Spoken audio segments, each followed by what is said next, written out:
Hey, I've heard this event has been unbelievable. Is that true? Has it been amazing? That's great. First time ever. Mike Gill, where you at, Mike? Running the show here. There you are, right there. It's awesome, you know. And Governor Hogan, who could say no to Governor Hogan, right? When he asks, the answer is always yes. I'm here, always. But just love Governor Hogan and just love being included in something like this. So thank you very much. And you asked about winning teams and from the locker room to the boardroom, right? It's like, okay, I know a little bit about the locker room. I know about the weight room. I know about the meeting room. I know about the practice field. I don't know much about the boardroom, okay? But hopefully some things carry over, right? You guys are the experts in the boardroom. And that's why it's such an honor to be here. And I've already seen friends and people that I've met before and, over the last 10 years in Baltimore. And it's just an amazing community. It's an amazing state. What we've got going in Maryland, is just special. I'd never been, my wife and I came to the East Coast. We were in Philadelphia for 10 years. We both grew up in the Midwest. And coming here for the first time those years ago, as Steve says, a head coach with a thin resume, with an opportunity to be included in this community has just been unbelievable. It's been a great experience. And, it's just every time we meet somebody, every time we come across somebody at some event or just out and about or at our daughter's lacrosse games or whatever, never cease to be amazed by just how good people are in Maryland, how nice they are and how respectful they are and how fun they are to be around. And it's just a great place to live. It's a great place to raise your family. I know everybody here feels the same way, right? I know you do. And I guess to me, this is the community that really makes it special because, it's business. It's business that drives America. It's what we stand for as a country, all the rights and all the freedoms and what our military does for us. I guess if there's two causes that I would want to support that really make a big difference, it's the military and it's a business community because I think that's what makes it happen. That's what drives our prosperity. That's what gives us a chance to raise our families and our kids the way we want. And I just want to thank you for what you do. And I know it's probably tough and government regulations and all the things you got to deal with or whatever those issues are. But the thing I love about what's going on in Maryland right now is the fact that from what I can tell, from my uneducated viewpoint, from a business standpoint, is the fact that it seems like there's a climate in the state right now with Governor Hogan that is to be just successful and to be great and to make this the destination and the place to be. And I'm just proud to be here. And if we can share something and maybe more than anything answer some football-related ideas, maybe that'd be more fun too. But whatever you want to talk about, we can talk about. So again, it's an honor to be here, and thanks for having me. So I had a little bit of a joke plan. I'm going to save it for later. My guy Dan Parsons, where you at, Dan? Dan's in here somewhere. He's running the deal because I never do it. But we're going to run this just like one of our team meetings. So I told two jokes in the team meeting this morning, and both of them fell flat. But I want you to know that's one tough audience, okay? That's a tough audience. I got Suggs back there shaking his head. Dan did smile on the second joke. So, but guys had fun with it. And that's really what we do. It's just kind of we're an organization, right? We're a group of really people that are brought together to try to build something great as much as we can. And it's a hugely, highly competitive environment. We've got a bunch of really smart people. It's big business and all those kind of things. But in the end, it's a team. It's a family. It's a group of people coming together to try to accomplish something special. And how you do that and how you come about doing that and how you get close and all that, to me, is what's really at the core of building something great, and I feel like we built something great every year in one way or another. The record hasn't always reflected that. Some years, I think, maybe the record even reflects being better than what you really are at the things that are important, but the thing I'm probably most proud of with the Ravens is the fact that we have an incredible organization with an incredible owner who's a very good person, a very good man, Steve Bisciotti, and just the whole Bisciotti family, the kind of people they are. That's what drives and that's what permeates the whole organization. And it's about family, it's about people, it's about humility, it's about confidence, about service.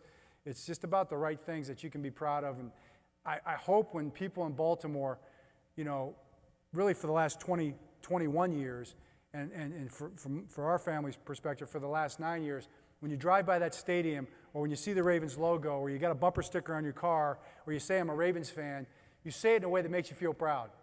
Because you feel like you're associating yourself with something that stands for something that's good, okay? That's really what it's all about. And the thing we've talked about for the last 10 years, in a way, is putting on the white hat, and standing for things that are good and right and make a difference in people's lives and that people will be proud of. And I assume in business you want to do the same thing, you know. Call it branding, call it whatever. I don't know about all that. I just think it's just about being who you are, and I would hope that that's how you feel about the Ravens. So what I thought maybe we would do is spend a few minutes, maybe more than that, and I've got some slides up here and just kind of see how it goes. This is a great setup because usually I talk to the team, I'm looking at the screen, and when we do it, I do it off of PowerPoint so I can remember what the heck I was going to say, and then just kind of talk. So it's a little bigger crowd, and I'm not seeing everybody really well because of the way the lights are, which is okay, but I do want to make it interactive as much as possible. So I might even jump off the stage here at some point because I want to just include people and questions and observations or things like that as much as is possible in this kind of a setting. But I think the thing that's really interesting and the thing that I want to talk about a little bit is the idea of, you know, how you build something special. It's the idea of culture, okay? And it's a little bit of a word. It's an overused word, and Dan can kind of put up the first slide here and just talk about it. The idea of building something that's going to make a difference, that people understand what you're all about and who you are, okay? And we'll talk about that, then give you a couple examples of some things that we talk about. But this was something I read about this spring, and we always try to be relevant with our guys. And the things I'm going to talk about are 3 things we talked to our guys about in the last 2 weeks. And this is something from the military, obviously, and it's a quote from a Navy SEAL.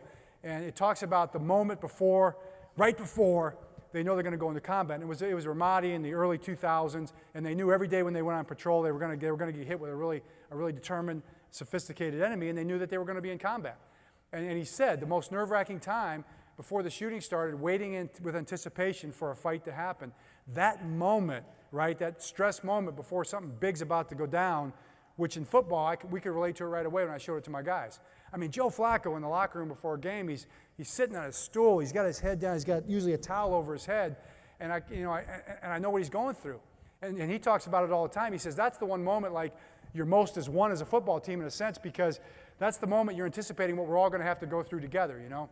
And it's going to be tough, and it's going to be hard, and you don't know what's going to happen. I mean, there's just no telling what's going to happen. Anything can happen, and it's going to be in front of a lot of eyes too, you know. But that's the moment you feel closest as a team, and that's the moment that we do all the work for. So, you know, moving on here, as we talk about it, you know, everything that we do, I told the guys, all the work, all the time, all the thinking, all the interactions, all the relationships is to get ourselves ready for that moment before the fight begins, okay? And that's what we're building ourselves for. Dan, keep it moving. All right. So you talk to the guys about winning a championship, and we have this picture. It's Ray Lewis's hand, okay? If you take a good look at it there, okay, with the tape on it and stuff like that, from the Super Bowl in 12, I believe.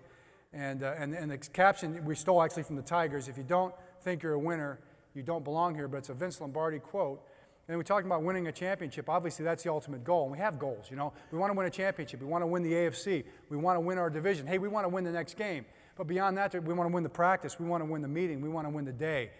In other words, to win a championship, you got to become a champion. You got to do something. You got to become something. You got to build something, okay? Which is what we're going to talk about with culture. So, to get to that point, to become a champion, the number one thing that we're trying to do, okay, in our building is and I use the word culture, but I'm not a big fan of it because I think it's just kind of a cliche a little bit now, but we want to build something that we can all kind of understand, a belief system, a worldview, a way of looking at things. And the best description that I heard was something, again, I read this spring, is a shared understanding through standards, okay? So we're talking about principles, values, beliefs, okay, the way we do things. We want to get all our guys on the same page in terms of how we look at things. And we're not talking about politics, although we'll talk about politics. We're not talking about religion, but we'll talk about religion, okay? Or finances, or just our kids, or whatever. We'll talk about all those things. But in the end, as far as it relates to us winning or becoming champions, we got to get on the same page about the way we look at football. And the way you look at football is like bigger than just football, right? The way you look at your business is bigger than just your business. It's about the way we're going to relate with one another. It's what we're going to stand for and what we're going to believe in. So that's the first job, is to build that belief system. And the crazy thing about it is you don't do it in one meeting, right? You got to do it every single day. Get our leaders on board. It takes our leaders. We've got our guys broken up into fire teams, we call them, 5 to 7 people. Every group's got a leader, and they're kind of responsible for their group. But, you know, from the top to the bottom and sideways on our team, we're trying to build this way of looking at things. The team is the picture that you see up there. And the team is what we stand for. Everything we do, every decision we make, it's what's best for our team, all right? We also happen to believe that anything that's great for our team is going to be great for every individual on our team. All right, selfishness is not great for our team, but it's not great for the individual either. So if it's great for the team, it's going to be great for the individual. If it's great for the individual, it should be great for the team. All right, that's the number one value system. So at the core of it all, what we told our guys, it's the first time we used this sentence right here, but we told our guys this year, the epicenter of all these efforts, of all this work that we're putting in, is to be good enough not just to win, but to dominate our opponents, okay? To inflict the most possible damage on our opponent in a game that we possibly can with the least possible damage on ourselves, all right? You like that? All right. It's a mindset. And for all the football fans out there, they're asking, does that mean you're going to run the ball more this year, Coach? Yes, we're going to run the ball more. Yeah, we're also going to play Raven defense, okay? That's what we're going to do. So that's where the picture begins, all right? What do we believe in? So these are some values that we put up here. The one on the left, I just throw them up there just to show you. These are sometimes they're signs around the building, sometimes they're catchwords and phrases, sometimes they're speeches that we give, sometimes whatever, it's in songs, things like that. But we have a work-related sign. It's the upper left-hand corner there. Work hard, stay loose, stay focused, be accountable, take care of one another. When they walk in the building and they walk in the practice field, they see that. So we've gone over each one of those with our guys so far in the off-season, so we start laying the foundation of our belief system. When they walk out of the building, take care of your family, your team, and yourself, okay? Starts with your family, okay? That's more important than anything, okay? Take care of your team, on the field, off the field. Sometimes it's making a good decision, you know, where you go and what you do and how you extend your time. If you make a bad choice in a social situation, you're not taking care of your family or your team, you're certainly not taking care of yourself. Take care of yourself. We need everybody in the room, but we can live without anybody. This t-shirt right here on the right, this is the new one that's coming out Monday. Life is short, run to the ball. You like that? Life is short, run to the ball, okay? Yes, and on the back, we've got a picture, a face of the Incredible Hulk, actually. It's Hulk. It's an outline of his face with flaming hair. Now, for all you guys that know football, what does that refer to? Anybody got an idea? All right, the football term is play like your hair is on fire, all right? So that's a message. Okay, in the bottom corner there is Emlyn Tennell. Emlyn Tennell was the first African-American inductee into the Hall of Fame. So that sign right there, I'm going to see if I can read it here. It's a little, I don't have my glasses. Can you read it on that? Can you read it up there? All right, what it talks about basically, it talks about that leaders on a team, they don't air their grievances out in the corners of the locker room where nobody can hear them. If you have an issue, you do it for everybody to see. That's what a team member does. He said that like in 1951. So I put that like in an obscure corner of the locker room, you know, kind of a spot that people might not see, but they all know where it's at. Win, what's important now, it has two meanings. It has, obviously, the meaning is win. We're here to win. That's the goal. That's the objective. We want to be great. We want to become champions. But how do we go about doing that, okay? The word win is different than the acronym, WIN, which stands for what's important now, which is our process, okay? That's part of our culture and what we talk about. Then this other one, 4 fights every day. My brother and I came up with this like 4 years ago, ironically, before the Super Bowl fight. And we pretty much had 4 fights every day throughout the course of our life at least. And this is when we were thinking about what happened was we were kind of on the phone complaining to one another. And we're saying, you know what? I mean, our guys, you walk around, you're ticked off, and your guys looking at you like, what are you upset about, Coach? What's the problem, man? What's the deal? You know, I don't understand why you're going off, or whatever word they might use. It's like, all right, I'm going to tell you what it is. It's one of these 4 things, okay? It's us versus them. It's division from within. It's complacency, or it's fatigue.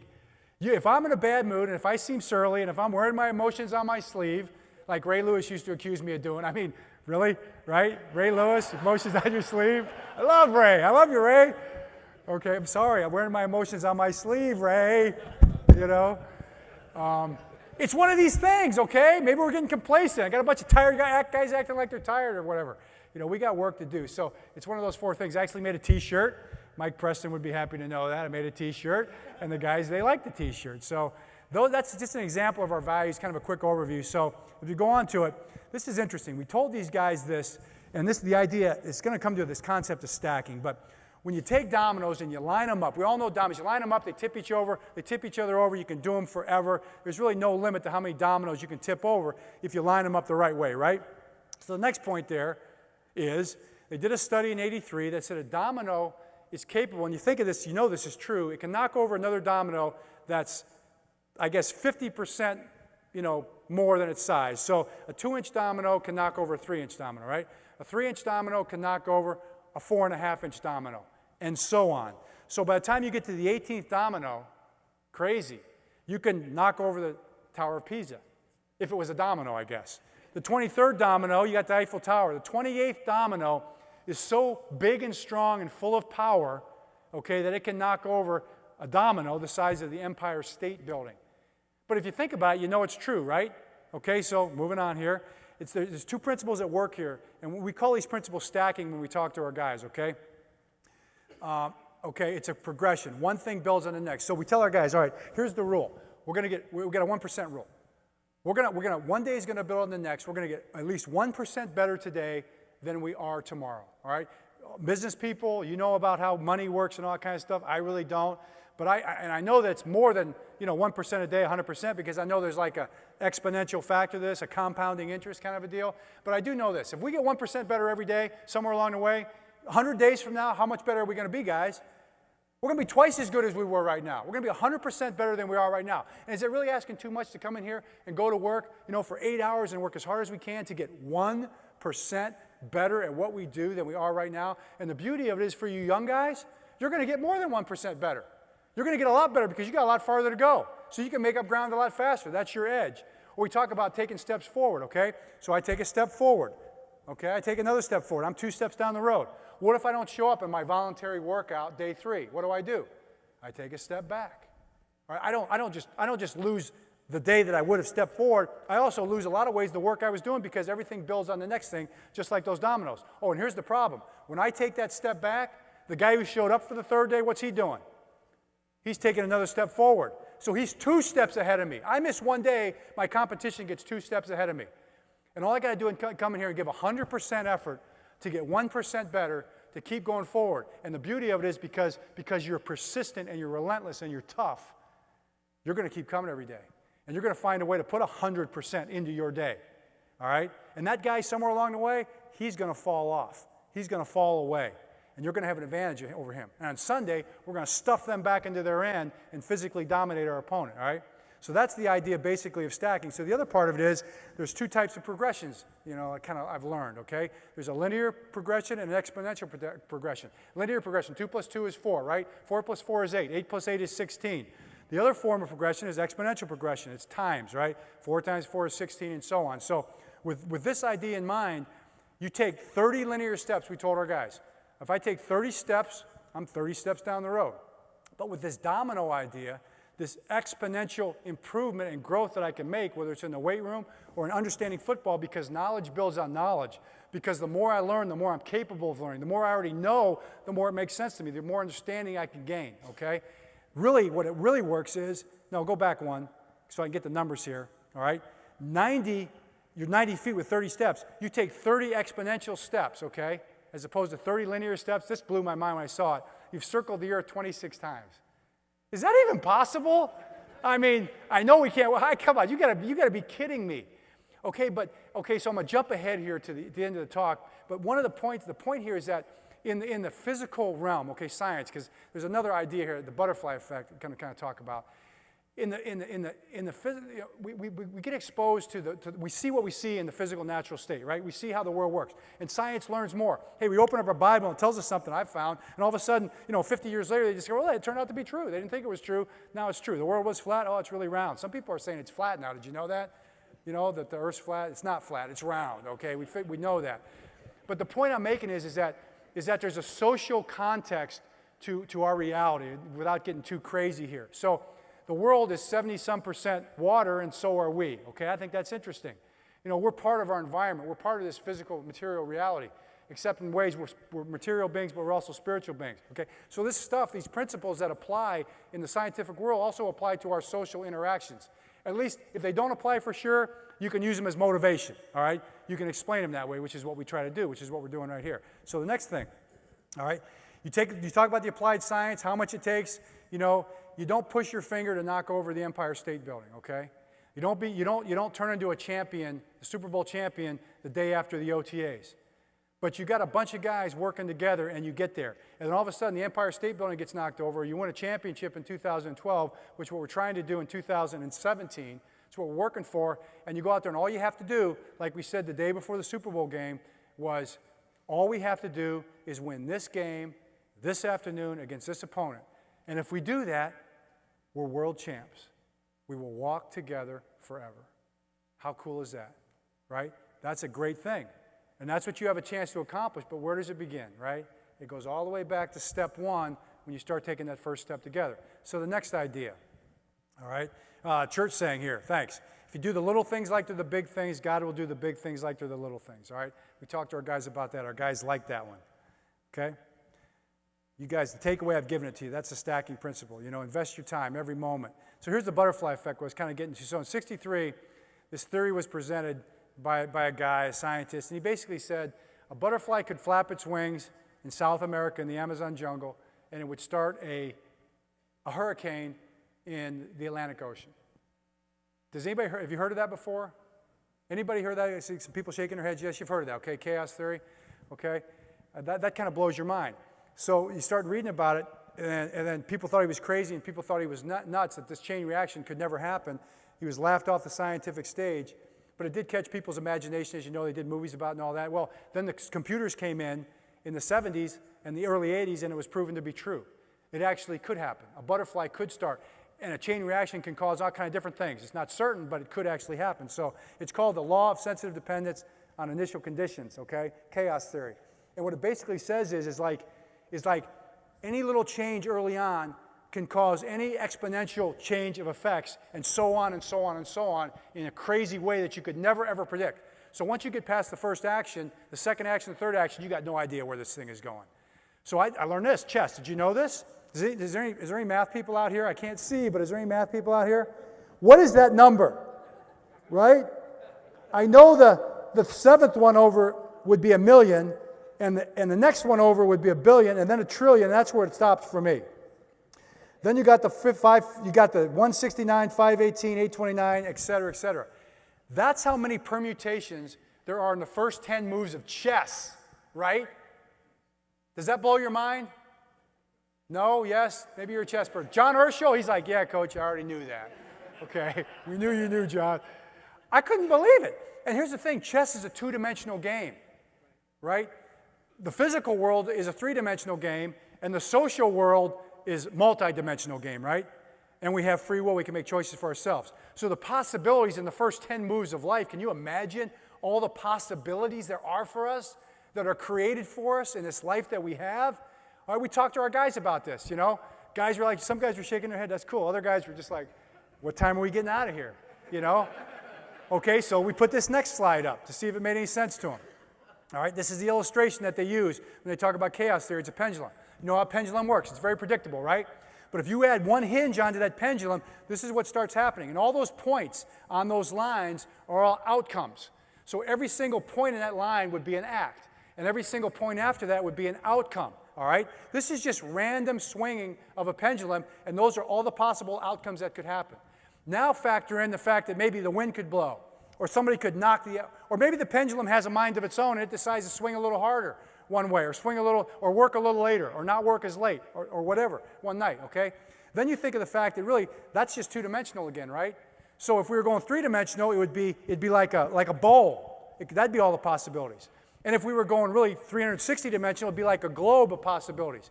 And that's just two variables. Put a third variable on there, put a fourth. What we told our guys was, all right, let's put 11 variables. Let's put 11 swinging hinges on there, and they don't just swing one way, they can swing 360 degrees, every single which way.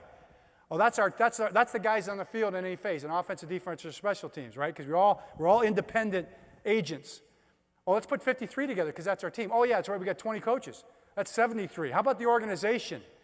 We're all working for the same goal, right? We want to become champions, but look at all the possibilities here, all the directions we could go. That right there is chaos theory. All right, that's kind of the way nature works, okay? In chaos, but there's an outcome somewhere along the way. You just can't predict it. It might even be a butterfly flapping its wings to a hurricane somewhere else, all right? So if we move on here, the idea is we think linear is reality. We think we go from point A to point B. At least that's the goal, right? All right? It's not. It's exponential. It's exponential in at least a three-dimensional way, and it's probably exponential in a multi-dimensional way.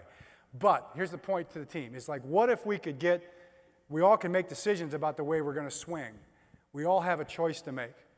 So what if we all got on the same page? What if we all got ourselves aligned? What if every single person on our offense understood every play completely inside and out? What if we weren't afraid to ask questions in the meeting? What if we weren't afraid to go out and work as hard as we could, get our teammate on the same page? What if the coach did a great job of teaching it and the player said, hey, I got an idea. What if oh, you know what? That is a good idea. Let's try it. Everybody get on the same page with that, okay?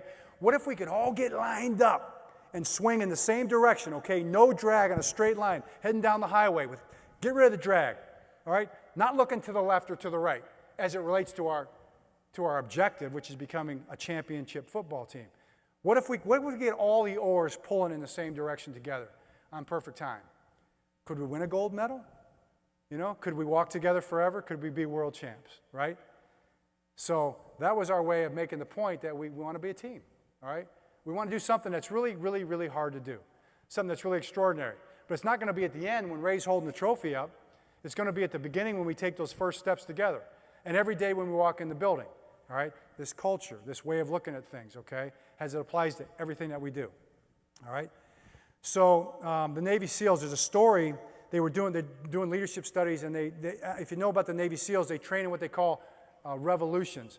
So they have SEAL teams of 7, and they work together, and there may be 7 SEAL teams in a group, or however many SEALs they have left before guys start quitting, and they do all their SEAL training, and they do it competitively. Every revolution is a competition, a fight, a battle.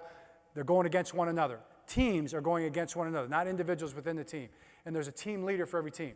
And then this one particular season, they found that this one team was just dominating. This team was working together. They were all lined up. They were on the same page. They were killing every other team. There were competitive teams in the middle. And then there was another team that was just getting crushed, getting smashed. Weren't working together, complaining, guys quitting. Guys weren't together on it, okay? And so they said, what's the deal? And the leader of the bad team, he had misgivings. He thought he got the worst guys. He got the guys that weren't committed. They weren't strong. They weren't fast. They weren't smart. They couldn't think under pressure. That's how he felt about it, okay? So what they did was the trainers said, okay, let's do this. Let's take the 2 leaders of those 2 teams and flip them. So they flipped the 2 guys. The very next revolution, yeah, you guessed it, those 2 teams were the 2 teams battling for the finish line neck and neck. And the first team won again, the team that had been trained by the other leader. So when they flipped leaders, the team that lost their leader, someone else stepped up. They were trained. They knew how to do it together. And the other team benefited from great leadership. So that's the point I'm going to get into now, this idea of accountability. So I am going to read this one to you because I actually think it's pretty good, and see what you think, and then we'll kind of go through some of the ideas. But football, and it's kind of a little bit, we said like combat or military training. It's in a way, it's reflective of life. It's a metaphor for life. Decisions have immediate consequences in football. Games are won and lost. First downs or stops are made. Game-changing plays happen in an instant, right? The right decision, even when all seems lost, can snatch victory from the jaws of defeat. The wrong decision, even when victory looks like certain, can turn into deadly, catastrophic failure. You can lose a game. There's a myth that military leadership or military training is about robotically, blindly following orders. I told the guys, it's been that way in a lot of armies over the years. It really pretty much was that way everywhere up until the Revolutionary War, I think. Military history would say that our military learned a lot from the Native Americans that they were fighting against about how to work, as independent agents, to think for yourself, okay, to fight like that. So that's how our guys do it. They're trained to be smart, creative, free-thinking individuals. Of course, it's structured, and of course, it's disciplined. But when it's all said and done, the battle belongs to the soldiers, okay? The battle belongs to the players on the field. They own everything in their world. Okay, not just the players, the coaches, not just the coaches, the scouts, okay? Everybody owns everything in their world. There's no one else to blame, okay?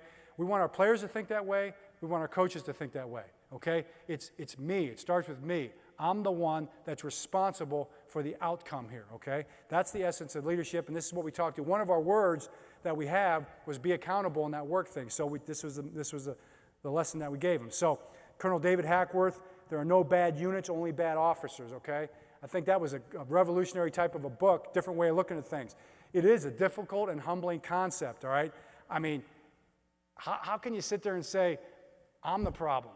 My team is finishing last. My team is struggling to play with discipline, or my sales force isn't getting the job done. We're not living up to expectations, okay? What's the problem here? You're the problem, okay? You're the leader. You're responsible for whatever it's going on, okay? So you got to find a way to get it fixed, okay? That's the only way. It's the one essential mindset toward being successful, okay, as a leader. So these are some ideas that we gave them. Okay, first of all, pays to be a winner. So we train our guys along these lines of being accountable, okay? Everything we do, every evolution, it's a competition, a race, fight, contest. There are rewards. There are punishments. We give stuff away. We give time off. One of our rewards is when you win, you get the condition. All right, how about that one? You like that one? You've earned the right to condition extra to be great on Sunday.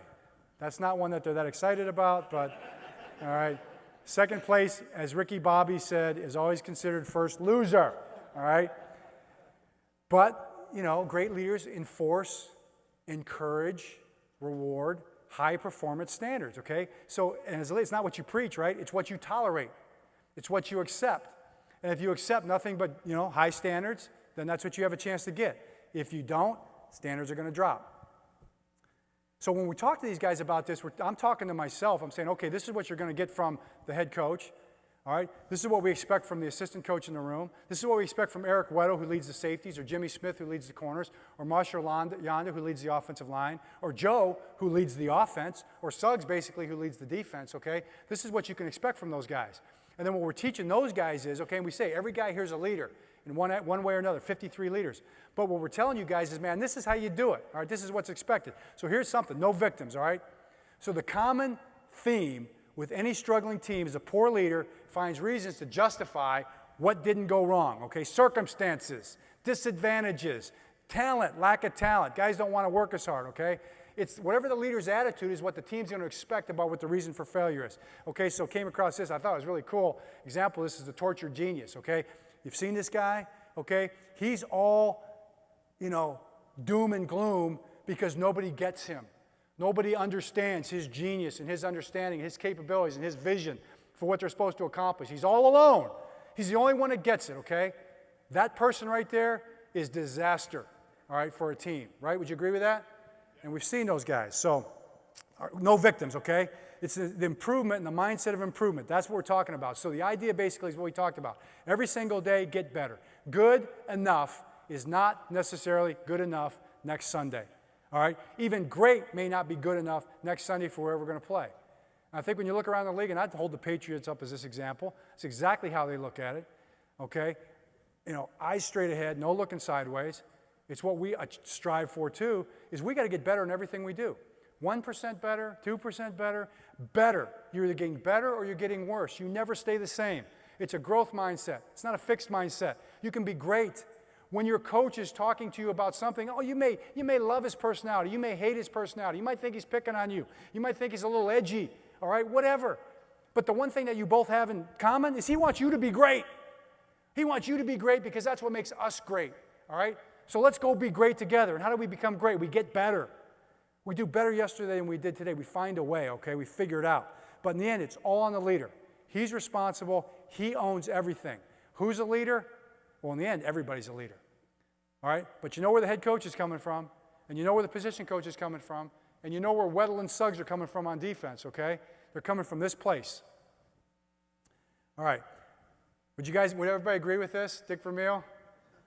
Right? Everybody has a high tolerance for praise. So, you know, Coach Vermeil says, so, you know, praise him. Praise him, you know, loudly. Pat them on the back. Tell them how great they are. Tell them your vision for them. Tell them how good they can be. Tell them what you see in them. Hey, if they weren't on the team, if you didn't see that they could be great, they wouldn't be on your football team. Do it publicly. Privately, you know, kick them in the butt. Tell them what they got to do better if they want to be great. Tell them where you're disappointed in them. All those kind of things. To me, it's an awesome way to do it. But the thing that this next slide talks about is the idea that we all love getting patted on the back. And we easily accept responsibility for our success, okay? One of my good friends, Joe Sullivan, I think Joe's here from Legg Mason, helped me figure out what to talk about in this talk. I really appreciate that. But, you know, one of the things Joe talks about is like, hey, it takes everybody. But if we're the leader and we're in the front, it's really easy to say, you know, when the numbers are good, to say, man, look at what the job we're doing over here now. Look at these numbers. You know, let's pat ourselves on the back. Things aren't going so well. Oop, it's everybody else's fault. Oh, the other company's doing great. Well, you know, they got advantages. They got Tom Brady. Who couldn't win with Tom Brady, Which is probably true. But they're still great. And their coach is great, all right? So, same thing. So whoever your opponent is, they're doing great because they're earning it, okay? They're doing better than us because they're doing better than us. And we better find a way to do better than them because we're going to be competing against them, all right? It's the only way to forge true improvement is to take that kind of a mindset that basically says, I'm responsible and it's my job to get us better. And for all the bosses out there, when you have people in your chain of command, when someone steps up and says, it's my fault, I got to make it better, I know I can make it better, and this is what we're going to do to make it better. Not coming to you, what do you think? How am I going to make it? It's his fault, it's somebody else's fault. That person that says it's blaming somebody else, your first thought is that person can't get the job done, right? So the same thing, if you're on the chain of command and you want to move up, you want more responsibility, take responsibility, okay? Take responsibility. Take it on yourself because the boss is going to look at you and say, you know what? That is somebody that's going to get the job done. He's going to drive improvement because he sees it is his responsibility to make us better, all right? All right, things go wrong, I blame me. Everything that happens belongs to me. Take responsibility, give credit. Whatever happens, I didn't do a good enough job. Take real blame and get it fixed. Tell our coaches. Teach it better, make the plan better, get your players playing better. It's on us, okay? So here's the interesting thing about it. So when you do that, right, when you're the main boss, when you take that culture of accountability on yourself, what happens? Other people are freed to do it, right? It's a freeing experience, okay? We'll talk about it in a minute. I'm not worried about who's to blame. I'm worried about how we're going to get better, okay? And now everybody down the chain can do the same thing, all right? Okay, the other side of the coin, the leader walks in the room, blames everybody else. Who picks it up? Subordinate leaders, right? And now the whole organization starts falling apart. Bottom line, own everything. So to kind of close the thing up here, then start talking about football, whatever questions you might have. I'm going to circle back to the beginning, okay? So you're business owners. I'm a coach of a team. We do the same thing, right? We lead, okay? We lead, we also follow, okay? We also have relationships with one another. You lead people under you, you lead people above you. All right, I've got Steve Bisciotti. He calls me up, on Monday morning. He's ticked sometimes, or he's happy sometimes. But he wants to know what's going on. Now, what am I going to say? Am I going to say, hey, don't worry about it, Steve. I don't have the time to talk to you. Or Ozzy, or Dick Cass. Okay, those are the people above me on the chain. No, I'm going to take time. I'm going to take time to manage up, to talk up, to lead up. Also to listen and follow, and they got ideas. I'm going to listen to them and think about them. And say, okay, how's that going to really work? Can that fit? All right? But Steve deserves to know why we called this play or why we were trying to get that done in the game plan or who's playing well and who's not and what we're going to do to get it better. In the end, who's responsible for it? Who's he calling? He's calling me. All right, and the same thing goes for me when I work to my coaches. They owe it to me to tell me what's going on. Not to tell me not to worry about it, we'll get it fixed, which I've had coaches do in the past. Coach, it's my responsibility, I'll get it fixed. It's like, okay, great. How? What's the plan? Show me. I want to know. I want to be a part of it, okay? Well, share it. Talk about it, Report. Write it down. Show me what the meeting's going to be, okay? Let's hash it out. I might have a good idea too, all right? We're all in this thing together, up, down, sideways, and all the way around, and the whole team's doing it. So you have an opportunity to do that. And not just to do that as far as accountability, but leave you with this one thought here. With encouragement, with motivation, across the spectrum, in terms of making people's life good, making the experience of working in your company great and something they brag about. Hey, what's it like working for Mike Gill? Now, this guy, what is it like working for Mike Gill? What do you want him to say? Think about that, What do you want them to say when they're talking to their husband or their wife, or their brother or their best friend? Okay? That's really important. When you're the leader and you're the boss, people say, well, I want to be respected. I don't care about being liked or loved. No, you want to be loved, okay? We all want to be loved. But I don't think you can really, truly be respected if you're not. You can be feared, but you can't be respected if you're not loved, okay? If people don't look at you and say, you know what? This person cares about me. They want me to be great. So here's a little test. You probably heard this one before. I can't. Who are the last five Super Bowl champions? New England, Ravens, were we 5 years ago? So we got New England and we got the Ravens and everybody in between we forgot, right? Seattle's in there, I guess. Denver's in there, whatever. It's hard to remember because you know what? We really, in the end, we really don't care, right? If it's not us, what do we care? I don't watch this. Well, I did watch the Super Bowl. It was a great game. I wasn't going to watch it. My wife had some friends over. We got pizza. I did have a couple beers. I'm watching the game. I'm kind of mad. They got Tom Brady. I mean, what do you expect, you know? And then it turns out to be a great game, okay? But, you know, I don't care. You got the only thing you care about the businesses you're competing against is how you're going to beat them, right? The only thing I care about the Pittsburgh Steelers is that we beat them. Respect them. I heard a boo in there somewhere. Respect them, like him. I love Coach Tomlin. I love Ben. I mean, went to the same college, all that.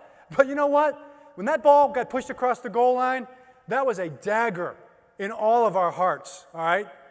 And they're celebrating and prancing off the field. That's not good. That's not cool, all right? I don't care about them anymore. I want to beat them, right? Okay? So I guess my point is that doesn't matter. But think about your life, okay? Where you've gotten in life. I mean, you're CEOs and you own businesses. You're highly successful. Paying a lot of taxes, right, Mike? You know, I guess. You know? You know? So it's good. But, you know, if you think about how'd you get there? All right, give me the 5 people that have made a difference in your life. Who's the single most important person that had the biggest impact on you? I guarantee you say it to your person right next to you right now. Bam. Second, third, fourth, fifth. My mom and dad, bam, right next to each other, okay? My brother and sister, 2 and 3 right there. Jim toughened me up, all right? All right. Okay, Super Bowl story real quick. So, all right, so we win, all right? That's all the stuff that went on before that, which is crazy. He didn't want to talk to me before the game. You know, he's walking. It's like, it was really just weird brother stuff. I walk up, Jim, there's like, what, 50 million people watching right now, and you're just going to walk away from me right here? I mean, what did he do? He walked away from me, Frank, you know? So what I did, I went over to, his kicker was David Akers. So I go over to David Akers, you know, hey, Dave. Dave's kicking, he's pregame, and I just start chatting him up. So Dave takes his helmet off and starts talking to me during pregame. I thought that was great. Well, Jim saw that, right over there. Talking to my kicker. He was my kicker before he was your kicker, pal. I can talk to him or I can talk to you. So we talked. We go through the game. You know, we make the plays. You know, he's over there throwing his clipboard and going crazy for the calls, which I reminded him later many times. All right, Flacco, did he get hit 5 yards out of bounds? At least 3, thank you. Was there a flag thrown? No, okay. Did they run into our kicker, knock him off his feet? That should have been a personal foul. First down, game's over. We're on a knee. All right, you forgot about that, Jim, right? Forgot about that. Okay, you want to talk about, and here's the thing. You want to talk about pass interference or defensive holding. The receiver's running a slant, your quarterback's throwing a fade. Whose fault is that? It's your fault, Jim. Own everything, buddy, you know. But what? I left the power. Yeah, they cut the power. I couldn't blame it on him. I wanted to. But right after the game, all that was going on. You know how Jimmy Johnson threw his arms up in the air and got carried off, and Bill Parcells gets the Gatorade dumped on him, right? Did I get Gatorade dumped on me, Gary? No, there was no Gatorade, you know. I mean, I got to go talk to my brother. It's not Mike Tomlin over there who I would love to beat, or Pete Carroll who I'd love to beat even more, or well, it's the AFC. Let me think of some NFC guys, but you know who we want to beat. It's my brother. Straighten the hat up, go walk to my brother. It's going to be gracious, going to be cool, you know, going to be nice. Okay, come on up here, Gary. You can do it. You're a pretty tall guy. So. I go, and then there's a crowd. I did. This one cameraman got in my face. I kind of pushed him out of the way. Felt bad about it. So you're going to be me, okay? And your thing is, you're going to come up and think like this. You know, good game, you know. Love you, man. Pretty good. Right? That's what you would do, right? Brother hug. Love you, man. Okay, so come up to give me the love you, man hug. There'll be no hug. He says, there'll be no hug. He's just like my brother Mike. You guys are the same way. So I grabbed him. I said, oh, there'll be a hug. There'll be a quick hug. Thanks. Yeah, that's right. You know, yeah, that happened. Okay. So the point of the whole thing, to finish up, and then we'll get some questions. The point of the whole thing is basically is that the people that matter the most, the people that make a difference, the people that you love, are the people that are closest to you. The people that told you you could do it. You could do something. You could be something special. You know, hey, you know what? You're a good writer when you get an A on a paper or whatever. You know, you got a good personality. You treat people well. You got a good heart. Okay? We tell our guys all the time, when you go talk to kids somewhere, get on a knee, right down there at their level, get right in their face, eye to eye, look at them, and say something to them. Think of something that comes to mind. What do you like? Oh, you're smart, aren't you? I can tell you're smart. You know, you have a great face. You look like you're really confident. Are you confident? I knew you were confident. Whatever it might be, won't that kid remember that for the rest of their life, right? And they'll be saying, Terrell Suggs told me I was really smart when I was 6 years old. They will. And maybe they'll have a picture to prove it too, right? That's the kind of thing, okay? Then you think about that. Like if you go through your day, okay, as a leader, and you say, all right, I'm going to do this. Once a month. I'm going to make it a point once a month that I'm going to talk to somebody that works for me or somebody I come across, and I'm going to tell them something really special about themselves. You don't have to make it up. Tell them something that's true. There's something great about that person, how you appreciate them. That would be 12 times in a year, right? If you did that for 10 years, that'd be 120 times. That'd be 120 people that you'd be on their list. Exponential. Thank you very much. Exponential. And then that's not just two-dimensional. Think about all the people that, well, not all of them, but some of them are going to figure it out. All right? Some of them are going to figure it out, and they're going to do it, right? The ripple effect might make a difference. What if you did it once a week? That's not asking too much. That's 52. Make a list. What if you did it once a day? Are you kidding me? Once a day, you just pick somebody out somewhere along the way. You're going to run out of people at some point. That's okay. You find somebody, right? 350, 64? You know, we ask players that how many days in a year. None of them know. How many weeks in a year? There are 52 weeks in a year, right? Oh, my God. They'll say 12. 41. You went to college at Alabama? Ozzie. What are we doing down there? So that's the basic message, okay? That's the culture idea. We do try to do it with our guys, and hopefully, you know, right before the shooting starts, okay, when we're all together and we run through that tunnel and we take the field, the way we play, all right, life is short, run to the ball, like our hair is on fire. The way we play, what you see on the field reflects all of that stuff that goes into that team building process. That's the idea, okay? Okay, so there's got to be some football questions. Anybody? Let me get down. If I get out of these lights, I can probably see better. Give me a tough one. Not too tough, though. Anybody got anything? Okay. How many more years does Joe have? How many more years does Joe have? Hopefully as many as I have, which is in debate right now, so we'll see. Yeah, we started together. I think we're going to end together. Joe's got 5, 6 years, 7 years. I mean, Joe's going to be a guy that's going to go for a while. Joe's a guy that he works with. Right now, he's 253 pounds. Okay, he's a little under 6'7". He looks like he's 230 pounds. He's just ripped, and he's moving better than I've ever seen him move before. He's throwing the ball great. For all you football people, he's got a good tight drop. He's on a platform. He's strong. That knee is back. Joe's going to be great this year. Joe will carry our offense this year. All right, we're going to do all those things: run the ball, be physical. You know, we got to move the chains on third down. The things that we haven't been doing, and we have to figure all that out. But Joe's going to drive it, and Joe's going to be the guy that owns it. I mean, it's going to be his, and it's going to surprise everybody. Everybody's going to be saying, "Hey, yeah, you know what? The guy is pretty good. Maybe he's even elite. I don't know. You know." Okay. Yes. What was that? Which one? Is he going to have some help so he can get out of the pocket? Offensive line, you talking about? Okay, fair question. You know,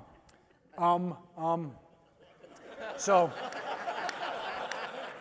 we went into the draft. Okay, this is straight talk here. We went into the draft, and you can't get everything, and a lot of times I think probably in any kind of a business, you got to just take a look at where's your opportunity to improve the most. Okay, where can we make the most profit? Where can we get the most done to make our team the best? So we really came down to Cam Robinson, a right tackle, or a pass rusher or a corner. And really the pass rushers weren't going to be there at 16. Maybe if we traded back, there were corners there at 16, 25, 31. We were going to be able to get a corner.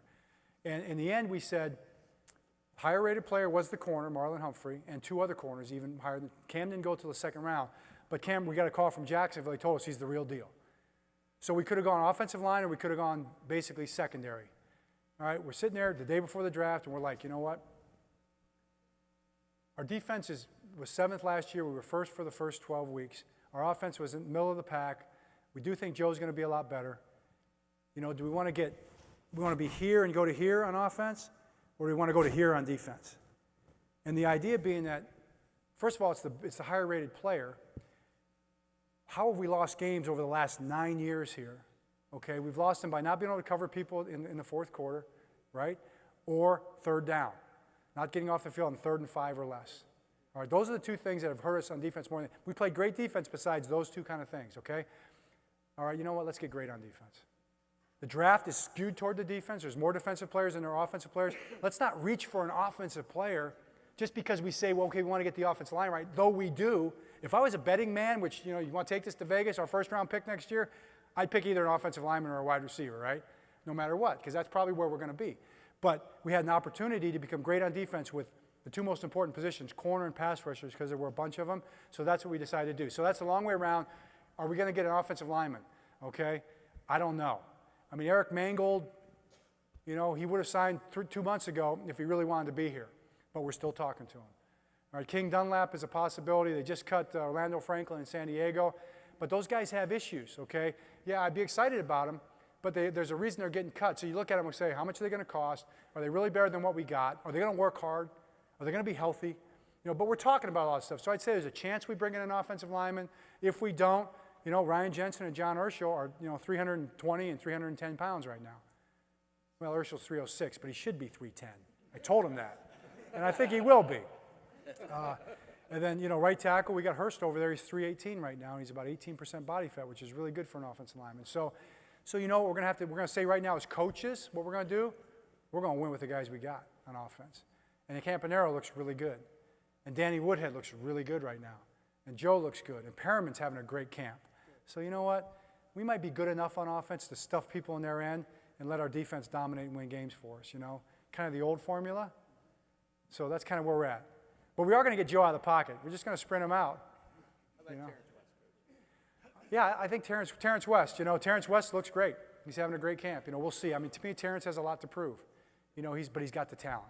So it's on his shoulders. You know, we'll see. I think he's going to do it. He's really determined. Yes. John, the rule changes that are coming into effect, how's that going to impact you? The rule changes. So if I got to think about them off the top of my head, I think overtime's going to pass. Not a big deal. That's good, probably 10 minutes. You know, just 10 minutes. Somebody's going to score, maybe. What are the other rule changes? Off the top of my head, can you help me? Yeah, I'm supposed to know the rule changes, aren't I? Yeah. How's the Well, yeah, the player safety. Okay, so the thing that they're doing a good job. They took another block out, like a backside cutoff block. They took it out, which is all good. We'll get the head out of the game more and more. Eventually, what's going to happen is anything you do with the crown of your helmet, top of your helmet's going to be out.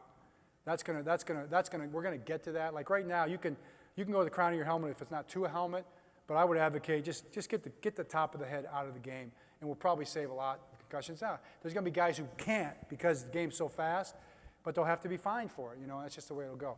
But what we advocated was, and we can't get the competition committee to do it, so see who's on board for this. Does this make sense? If it's player safety related, especially as it relates to the head, should that be reviewable?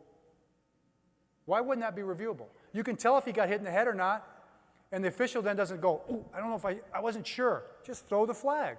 If you're not sure, then we can review it if it's not. So competition committee doesn't, that's my pet peeve because we keep advocating that every year and it keeps getting voted down. But oh, yeah. Okay, that's a good story. Okay, so the Super Bowl holding rule. Thanks for bringing that up. The greatest safety ever taken. We had 2 of them were. We had the 2 top ones.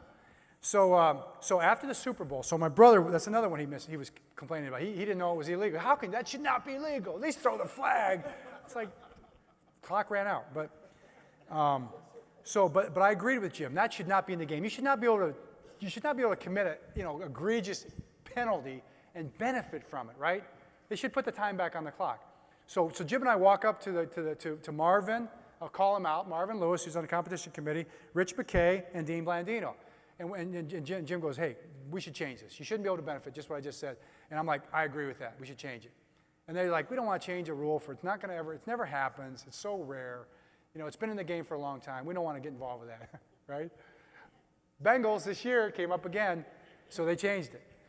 So they did do the right thing. We'll find another way, though. We'll find something we can use to our advantage. One more question for John. We've got one in the back here, Coach. Yes. Quick question: of all the players you've coached, over the years, who strikes you as the most special, unique in some way? That is a great question, and I'm going to answer it by giving you what I always give the media on that one. That's a comparison question, okay? Because like you single one person out, you say they're the best, and you say that they're better than everybody else. And the thing I love about coaching guys has been special. Ray Lewis, obviously. Ed Reed here, obviously. Those guys are amazing. But there's other guys in their own way. Matt Burke, are you kidding me? Or Brian Westbrook in Philadelphia. I had a guy named Jason Short in Philadelphia who I love to this day. It's just these guys become your friends, right? But I guess my point is that football, just kind of maybe finish with this. It's like, I think football is a really special sport. And I know moms, you ask yourselves, should my kid play football and all that? And I would say not until 9th grade. There's no reason to play tackle football until 9th grade, 8th grade maybe at the earliest. Play flag football, play soccer, play basketball, play lacrosse, get them moving, get them running. Football is not the kind of sport where you have to get skilled. If you're going to play basketball, you better start playing when you're basically dribble out of the crib, right? To be good enough to even make a high school team. But that's the thing about football. You don't have to have some exceptional special skill. You don't have to be playing wall ball every day and have the coach tell you in 6th grade that you can't play any other sport. All right? Because it's not that kind of a skilled sport. Yes, there are skills. But a quarterback's going to be able to throw the ball well. And if he starts throwing, he can throw the ball and play flag football when he's in 4th grade or whatever. But linemen and blocking and tackling and all that, once you get big enough to handle it, you're strong enough, your neck is strong enough, then I think it becomes a really special game. And I don't know of anybody that, I said this in a letter one time. I got one guy sent me an email that said he regretted playing high school football. But the other, 40 million guys that have played high school football, young men that play high school football, I don't think you could ask anybody and say, I really regretted that. That was really a bad experience, Most of the time, what they do is they basically say, that was the best experience I ever had because I learned something about myself. Football's tough. Football's hard. Football 2 days practice, it's hot, you got chiggers in the grass, they're biting your legs all up, and you got to go back out there in your sweaty pads and do it again in the afternoon. We've gotten rid of 2 days now, but that's how it was when we played, okay? It takes courage. It takes a certain toughness. It takes commitment, dedication, because it's only fun in the sense that it's rewarding, all right? You've done something special. You're a football player, all right? And you can be the skinniest little guy, and the coach will find a place for you on the team somewhere. All right, you can be the biggest, heaviest guy that everybody makes fun of walking around school, but you can be on the football team. All right, you can even be the manager. You can do something on the football team. And you can take an inner city Baltimore school and you can put 80 boys on a football team if you can get the funds. And they can all be part of something. They can have a father figure. They can have discipline. And that's why FCA and groups like that do an amazing job. And that's why high school coaches are just on the front lines of our society. So all the things that need to be fixed with football, like the head count, the things that are the things that we worry about, we got to get them fixed, But let's not throw the whole thing away, because I think there's a lot of young men that kind of really sort of in some ways have really nowhere else to turn. There's no boxing anymore. Maybe there shouldn't be. It's hard to make the basketball team, tennis team, the baseball team. How many kids in inner city Baltimore are playing lacrosse right now? Right, Frank? Not enough. Or girls, right? I'm on my soapbox now. How in the heck are we in Baltimore County and Salisbury and everywhere else got this amazing lacrosse, and we don't have lacrosse flourishing in Baltimore City, inner city Baltimore, right? What have I done? Nothing to get it done. So, I'm talking to myself here. So, we got to bring as many opportunities as we can downtown and all that, right? You're with me on that. But I just think football's great. I think it's awesome, and I'm proud to be a football coach, and thanks for having me. Proud to be a part of Maryland, and I hope you got something out of it. Thanks a lot. Great stuff, John. Great stuff.